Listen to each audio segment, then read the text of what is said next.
Thank you. This is meeting 18 in a little over a month, which means that we've been home 2 nights in 3 weeks, and I'm proud to tell you that that is the key for every successful marriage. Look, I've got a routine that I go through pretty well every morning. One of the first things I do is I always Google Kevin O'Leary from the Lang and O'Leary Show to hear what he's saying. Did you get that out here, the Lang and O'Leary Show? Oh, what a beauty.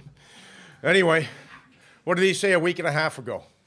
3.5 billion people living in poverty is fantastic news. Who would say that? Like, how could that even enter your mind that one person living in poverty, the negative impact it has on the family, the kids, all of the negativity that goes along with it, and somebody would say that 3.5 billion people in poverty is fantastic news. And the reason we're doing this tour is there's far too many people out there that actually believe that. There's a lot of people out there that actually believe that you need a level of poverty, you need low wages in order to lower expectations for working class people. So that mindset truly has to be challenged and it has to be defeated. So after I get my day started by Googling Kevin O'Leary, then I go for my morning laugh, so I Google the Toronto Mayor, Rob Ford, to find out what he's been doing. And so then I laugh because I know he's so tightly connected with the right. Do you remember when he was popular, there'd be pictures of him and Stephen Harper with their fishing gear and Tim Hudak, and they'd be traveling around, great friends. Now all of a sudden, you want to talk about abandoning ship. You don't see Hudak, you don't see Harper, you don't see anybody with them. And this morning, the Canadian dollar is sitting at around 90 cents. And I do that because we are an export nation, and if you want to talk about a key to stimulating the economy here in Canada, very much of it, especially in the manufacturing sector, starts with a low Canadian dollar. So all of the, how the unions are the job killers and how we're bad for the economy. Look what's happened the last 6 months now that the dollar's gone from par to 90 cents. All of a sudden, the manufacturing sector, to a large extent, has stabilized. The auto sector has stabilized, a lot of the auto parts. But some of the key manufacturing sectors in Canada, including shipbuilding, some of the other sectors that are so important, have all of a sudden have now not only stabilized, but are starting to pick up. So the debate on how to create great jobs in Canada ought not to be a difficult one, but it is. So why are we here? This is our Rights at Work campaign because this is absolutely so important for each and every one of us. I'd first of all like to start off by thanking our 2 community speakers. Fred, I'd like to thank you for your comments. We've got your comments on film. So when I'm in Bella Lion Bargain, if you piss me off, I'll show you that film.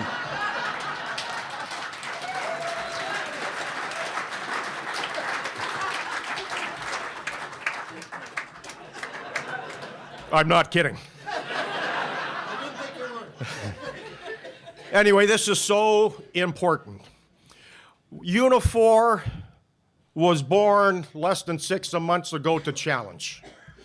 People like Dave Coles, Ken Lewenzas, the leaders of our respective organizations knew that things had to change and things had to change rapidly. And they understood that working class people were being pushed around from coast to coast to coast. They understood that the people that caused the economic recession of 2008, 2009, that really drove us into the worst recession in 65 years, those people that made those mistakes 6, 7 years ago are so confident today and are making even bigger mistakes today. And with that confidence comes an attack on us. So in order for us to be able to fight, in order for us to be able to challenge, they thought putting together a larger organization with a stronger voice was critical. And so that's what has been created. Because brothers and sisters, it's not good enough, frankly, for us just to be bigger. Because bigger doesn't always mean that you're better. But bigger in this circumstance unites the 20 of the key, most important sectors of the economy around Canada. So with being bigger gives much bigger responsibility. And that's what this is about. So this is about us challenging, and this is about us leading. So we've restructured our organization. We're going to do a lot more restructuring, but we've made some important changes right off the bat. Because in order to be a true national union with a national voice from coast to coast to coast, we can't do that with a communications department based out of Toronto. So what are one of the first things we did? We put a person in the communication department out on the West Coast, and you've been introduced to Shelley, our new communications person here on the East Coast. Welcome to Unifor, and you got a heck of a lot of work to do, young Shelley. So anyway, so we put together a communications department because it's so important that we deal with our issues in our respective provinces immediately. We brought on Jordan, a new economist, a young economist, because our loved Jim Stanford won't be with us forever. So we've got to make sure that we're prepared not only for today, not only for tomorrow, but for the long term. So we're bringing a lot of young, talented people on staff to make sure that Unifor is one strong organization for years and years to come. But above all, we're doing what we committed to do less than 6 months ago, and that's get out there in front and make sure that our issues are heard. And we are out there, and boy, are we out there. Would you mind taking off that Montreal Canadiens hat? It's really disturbing me. Anyway, I'm only kidding. Anyway,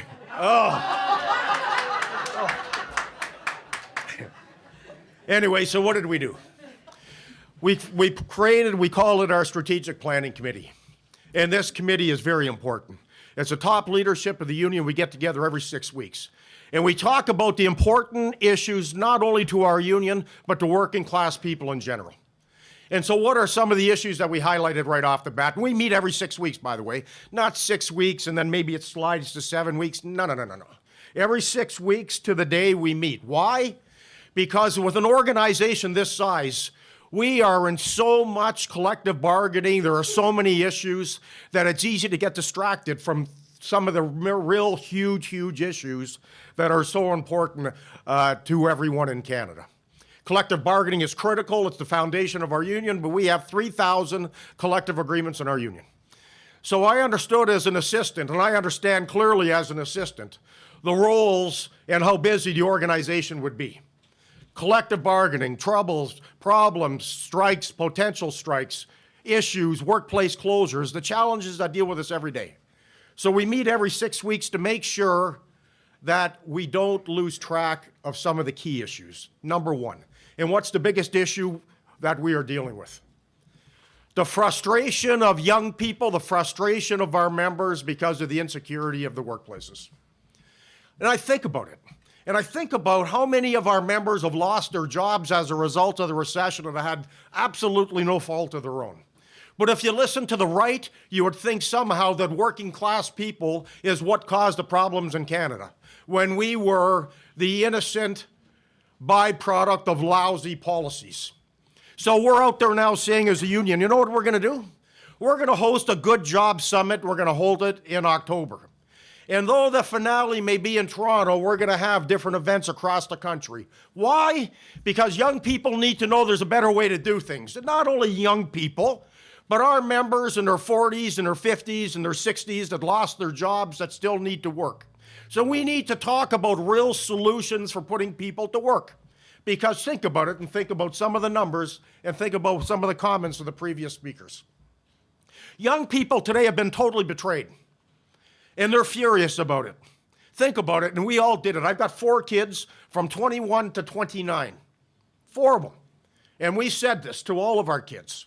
Some took it, some did listen, some didn't listen. But we said, go to school. Get your education. Get your diploma, get your degree, and your job will be waiting for you. Right? That's what we told them, right? So here they are, $60,000, $70,000, $80,000, $90,000 debts, and they got no jobs. And they're working 2 jobs, and they're working 3 jobs, and they're really frustrated. And you know, I say this, and I don't mean it in a joking manner, and it may come out that way, but here's one of the frustrations. Young people, 22, 23 years old, and they should be having their good job, they should be building their family, they should be stable. And what ends up happening? They move back home, right? And then they bring a partner with them. And then sometimes they bring kids. And here you're empty nesters, instead of 2 of you, there's like 6. But it's not funny. No, I know it's true. It happened to me. It's not funny. It's not funny at all. But that's what's going on. And it's not funny because there's no reason for it. And it shouldn't be happening at a time in a country where we are generating the most wealth we ever had in our history. So young people today aren't putting up with it, and I'm encouraged by it. I'm convinced that the Charest government in Quebec was defeated because of the student movement. No question about it. Young people banded together to say, you know what, this is absolutely wrong. And they argued and they fought and they demonstrated, and there's no question people are listening. And the other part about the frustration with the kids and the fact that the kids are moving back home. So you know, it used to be about 20%, 21% about 10 years ago of kids 21 that were still at home. Today it's at about 40 to 43%. So that tells you a lot.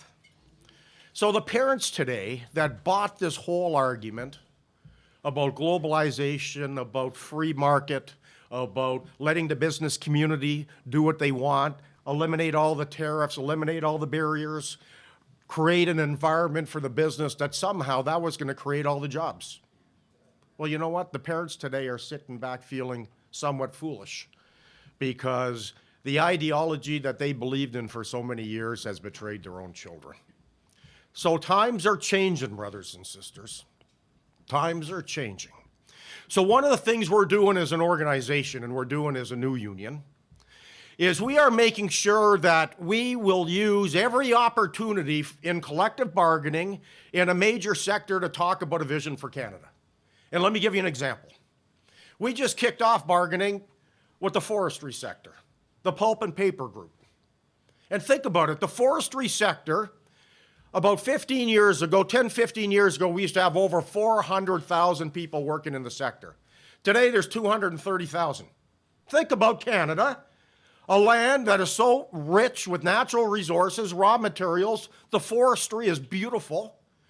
Why can't that be a key staple as we prepare an economy for generations to come? Why shouldn't we have a strategy to make sure that that becomes a key piece of our sector?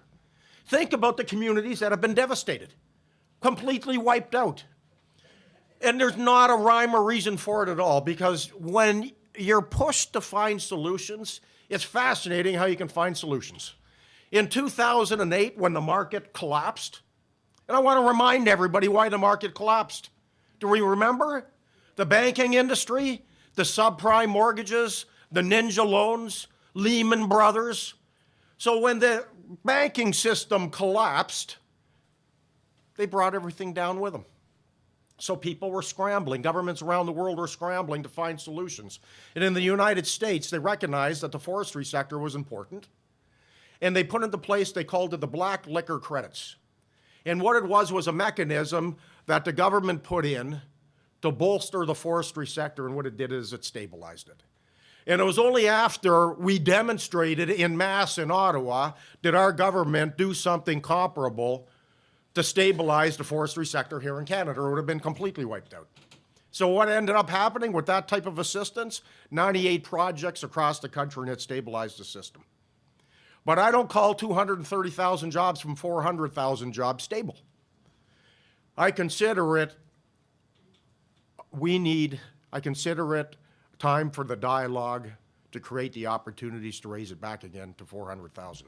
Because it makes no sense to me, brothers and sisters, it makes no sense to me that we have so many people unemployed and we have so little direction as to how we're going to put people to work. Let me tell you some of the things that frustrate me and really keep things in focus. I was in Fort McMurray 2 weeks ago, I think. Anyway, we walked around the workplace and we spent a fair bit of time meeting people. And I was surprised at the amount of our members in Fort McMurray were from the East Coast. And I spoke to them.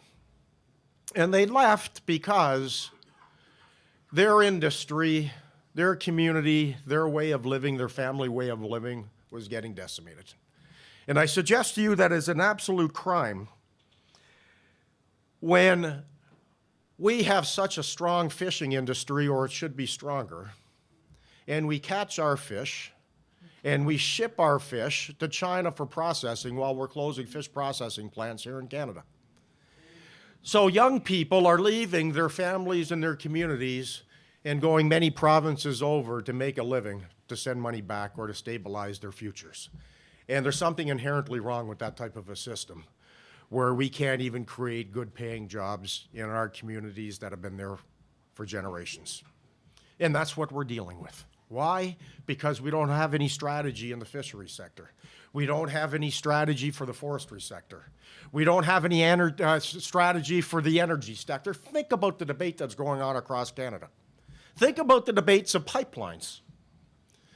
We have the Keystone Pipeline that goes from Fort McMurray to Texas that shipped 18,000 jobs down the pipeline. And what are we talking about today?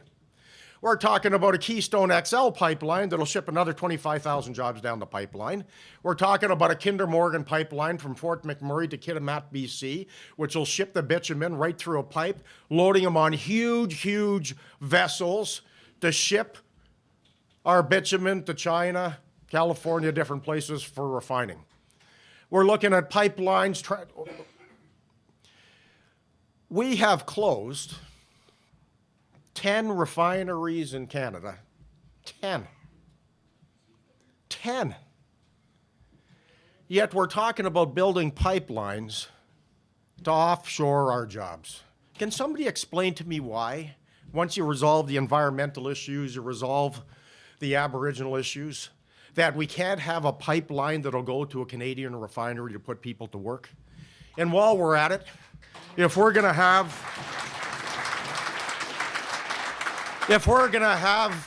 an industry that's gonna be sustainable, can you explain to me why we can't have large motors made by General Electric in Peterborough that employ our members and make sure that the infrastructure that supports that type of development is done by Canadians?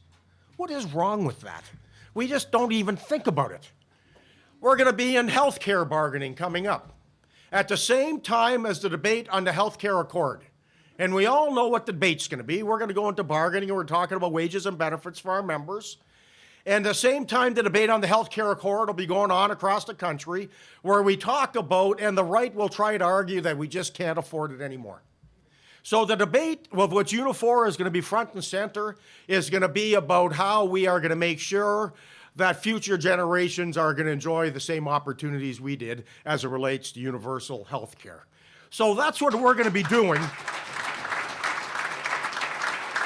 as an organization. So we're gonna use every opportunity of collective bargaining to talk about a better vision for Canada.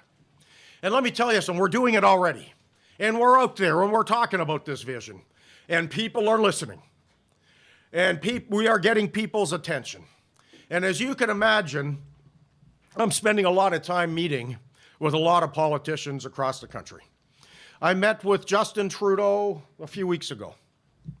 I didn't like him much right off the bat because he's tall. And I found that frustrating, and I told him that. But we had a hell of a debate. And we talked about the Keystone Pipeline because he's in favor of the Keystone Pipeline. And I said to him, I don't have a problem with pipelines. I have a problem that they don't end up in a Canadian refinery. We had one heck of a debate about it. But I said to him, and you need to know this, I said to him, you had one heck of a commercial on television where you talked about the middle class. I said, that was a very good commercial, full marks, because somebody needs to talk about the working class. But anybody that talks about working class people, I think that's a heck of a first step, because nobody's doing that in Canada. But I said to him, there's one thing about having these commercials and going around the country and talking about the middle class, but when you have an opportunity to do something about it and stand up and fight for working class people in the House, you don't say anything. I said, we've got in Ottawa right now 3 bills, C4, 525, 377, you haven't said a damn thing about it. Nothing. He said to me, he says, Jerry, I try not to get caught up in the minutia of the House. The conversation didn't go very well after that comment. And I'm saying that because we have to fight tooth and nail for everything we have. And we need to change the focus of the discussion in Canada, and I believe that is happening. And we will never organize new members to our union unless we organize the ones we've got. And I want you to think about this. And I want you to be candid with yourselves. We have a lot of new members in our workplaces. We have a lot of members that have been in our workplace for years that really don't understand why it is they receive the wages, the pensions, the benefits that they receive. They think that the employer gave it to them. Don't understand the struggles, the amount of work it took from the leadership, us and people before us, to build a collective agreement. And that's our fault that they don't know. So we need to spend more time talking to people, and I want you to think about this. Because I know a lot of you are sitting there and you're thinking, hold on, that's easier said than done. Because we have members that are in different shifts, they're transient, they work in vehicles, they leave the workplace at the beginning of the day and come back at the end, so it's tough to get them together. It's tough to bring people to participate in membership meetings. So there's all of those reasons that we can use to justify how difficult it is to speak to our members. But the fact of the matter is, couldn't you imagine if the far right in this country had their way and they eliminated the Rand formula, or they started to strike down some of the laws that we have in Nova Scotia where we can write in dues check off in the collective agreement? If you think it's difficult talking to your members now, think about how difficult it'll be walking around the workplace with a cap in your hand to collect their dues. All right? So think about that when we're starting to think of how difficult it is to speak to our members. So we are speaking not only to the Justin Trudeaus of the world, we're speaking to a lot of conservatives, I'm speaking to premiers, I'm speaking to governments right across the country. The facts are we're making a difference. I'm convinced the changes to 525 and 377, I'm convinced, matter of fact, I know a lot of this is happening because we're out there. We're challenging, we're leading, we're doing all those things we committed to each other we were all going to do back Labor Day weekend in Toronto. But we got a long way to go because we need to make sure that we've got our backyard taken care of. We need to make sure that we're engaged politically. We need to make sure that at the end of the day in Ontario, Hudak and his ideals are wiped out. And here's why it's so important. And Jordan raised it in his presentation. If we are successful in Ontario, and right now Stephen Harper is at the lowest he's been in personal popularity since he was elected Prime Minister. Think about what happens in 2015 if Harper doesn't win a majority. If Hudak loses, he's gone. If Harper doesn't have a majority, he's gone. And think about what that means for working people across the country. So the stakes are very high. And I want you to think about this for a moment. There is nobody in Canada that believes that Stephen Harper didn't know about the $90,000 payment from Nigel Wright to Duffy. The most controlling politician in the history of Canadian politics knew nothing about it. Give me a break. Remember the robocalls? The elimination of the Canadian census, the reduction of the Canadian stats, cutbacks to the CBC. I can start to walk through them all. It's all about frustrating the voices of dissent. Well, one thing that is for sure, they are never, ever going to frustrate our voice of dissent. So we are out there. And we need to make sure that we do this as a united front. So I'm asking you, when we get you the information, get it into your workplaces. Speak to your members. Speak to your neighbors. Participate in your community. Build a stronger community. Because I know that together we can do this. This is the most important campaign you will ever participate in. This is about the future of our movement. This is about the future of opportunities for young people. And this is about paying respect to our members that have lost their jobs over the years. We have to fight to make sure they get back in the workplace where there's good, well-paying jobs. Brothers and sisters, this is up to all of us. Thank you very much. I know we can do this.